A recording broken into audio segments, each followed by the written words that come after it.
I still think Barcelona could end up the champions. I think they're my favourites still. But it's brilliant to see this race. It's really brilliant for Spanish football across multiple competitions. And who'd put it past them? Obviously, one of these three teams from having success in the Champions League this year might not just be Real Madrid, might be somebody else.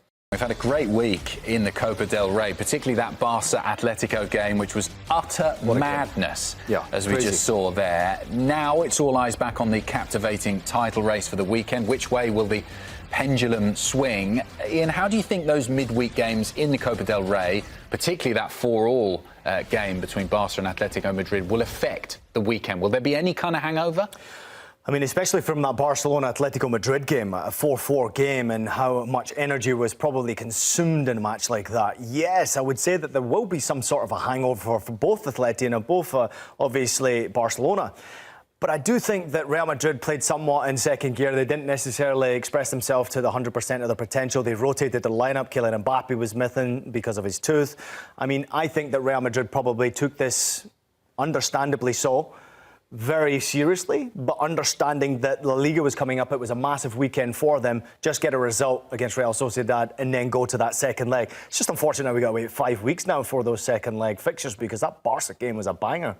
We've had some weekends or match weeks where it's kind of an auto 3 points for all three of these sides and doesn't change too much in the picture. But when you look at the games this weekend, we've got Atletico against Athletic Club, Real Betis versus Real Madrid, and then Barca hosting Real Sociedad. None of those, you would say, are easy 3-point wins. No, they're not. I mean, we could go down game for game as to where the advantage is going to be for some teams, where the disadvantage is going to be, where we potentially could see that biggest slip-up.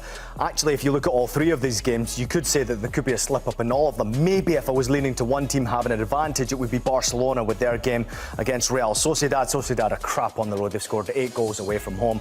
Difficult to score goals against, but they're still not good enough and certainly not up to Barcelona standards. But I think Atletico Madrid against Athletic Club is an absolute wonderful game of two teams that are undefeated for such a long period of time. Especially Athletic Club, they're on this remarkable run now where nobody's beaten them. They're finding it very difficult to score goals against them. And now you're going against Atletico at the Metropolitano. This is going to be a big game, and a big game I think Atletico Madrid will take incredibly serious, because they know they win that game, they've got a real opportunity of winning a La Liga title. Their squad, in my opinion, is built for multiple competitions. The rotation has been excellent so far. You saw the impact from the bench, Adam, against Barcelona. They could do it again this weekend. We talked about the hangover from the Copa del Rey games in midweek, but also they've got the small matter of the Champions League games to look forward to next week. Does that have an impact on the title race this weekend as well? It can do, but I still think that you've got to somewhat try to take this seriously. This is a La Liga title. It may not be won this weekend, but it can be lost. Right? If you start a trend of losing a game and lose momentum, then all of a sudden a La Liga title can be gone, because every single one of those three are taking this very seriously. So the Atletico Madrid game, as I pointed out, against Athletic Club, they're on, what, a 16-game unbeaten run right now across consecutive matches. So for Atletico Madrid, it's a difficult one. For Real Madrid, obviously, going up against Real Betis, difficult place to go play. They do have Antony in fine form, Real Betis. He's now no longer suspended for that game. He can play in that game. But it looks like Real Madrid will rotate their team once again, bring back the big boys. They'll have Kylian Mbappe with his, 17 La Liga goals and 28 goals across all competitions, back to be able to go to bed against Real Betis. I see the class above there, so I think Real Madrid can get the victory. But I do think if there's one game I will be keeping my eye on for that potential slip-up, it's going to be Atletico Madrid. I want to see they could rotate. I want to see them have success. I do believe they're built for this. But Club are on a big run right now. Yeah, it's going to be a difficult game. I suppose strictly on the title race, let's make the case, shall we, for all three teams. What have they got to get right to win the La Liga title? Let's start with Real Madrid. Well, Real Madrid, obviously, Champions League is a priority for them. So I think the other two teams have an advantage there. And Atletico Madrid, they're built, as I mentioned a moment ago, for multiple competitions. Copa del Rey, they have the advantage there because they can rotate 5 weeks now before they have that home tie against Barcelona. I think Real Madrid go into this game knowing that Kylian Mbappe coming back, keeping him for big games. If he plays in this game, he's going to turn up, and keeping him healthy is going to be important. Do you get opportunity to have Vinicius Jr., who captained the side for the first time in Copa del Rey, actually adding to the goals in La Liga now? I want to see more productivity from him. I want to see Rodrigo continue this fine form. So I think quality is there with Real Madrid to have success across multiple competitions if they can stay healthy. But rotation-wise, Atletico Madrid have an advantage for me. The squad is built for multiple competition.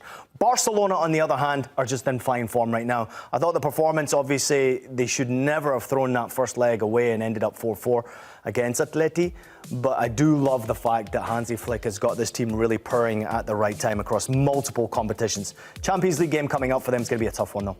Is their youthfulness and their fearlessness, although it's a great advantage, could it also be their Achilles heel? It can be, because obviously the youngsters don't quite know how to handle multiple games when they're thrown upon it. And you've got to deal with Benfica coming up. We all know how crazy that Benfica game was in the group stage. It was absolutely wild, and that game's going to be crazy again. You've got Atletico Madrid coming up after that second leg, and in between you've got Osasuna and, of course, against Sociedad at home this weekend. I think sometimes with the youngsters, though, Adam, it can benefit you because they don't realise how big each game really is. They've never been in this position before, so dealing with multiple competition, I think Hansi Flick does it incredibly well, where he just gives confidence to these young players to go play. I remember when Hansi Flick was in charge of Bayern Munich and they played against Barcelona in the later stages during the COVID Cup, remember the Champions League, and they absolutely humiliated them. And for me, I think Hansi Flick is the right guy to push this team forward. I still think Barcelona could end up the champions. I think they're my favourites still. But it's brilliant to see this race. It's really brilliant for Spanish football across multiple competitions.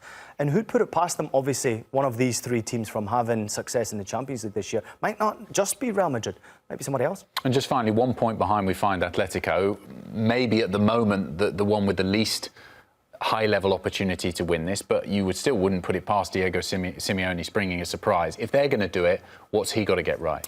Fabulous at home, obviously, for them. They need to do a bit better away from home. I know they're unbeaten away from home. He has to get his rotation right, timing right of substitutions. Clearly, we saw the impact from Sorloth. He's been absolutely fabulous. And the goals that they have had from substitutes this year in La Liga, across multiple competitions, not just La Liga, it's really insane. So I think that if he gets his timing right with his substitutions, team selection right, he has every opportunity of winning multiple trophies, not just one trophy. Atleti, I wouldn't be surprised if they won La Liga. I wouldn't be, just because of the way the squad's been put together, the style of football that he's playing. Simeone right now is much more attractive than we've been so used to seeing with him in previous generations. And he's got a squad of talented players right now who are looking to make some noise. So watch out Real Madrid, obviously it's a big one. And then, of course, watch out Barcelona as you go into the title race in Copa del Rey. As we sit here right now, who's winning it? I'm going to say that Barcelona win it in La Liga. I do think they win it, and that'll be the only trophy they win this year. But I've got a feeling Atleti do something. How did I just say that? Yeah, there's going to be plenty more twists in the tale from now until the end of the season. It certainly has been intriguing.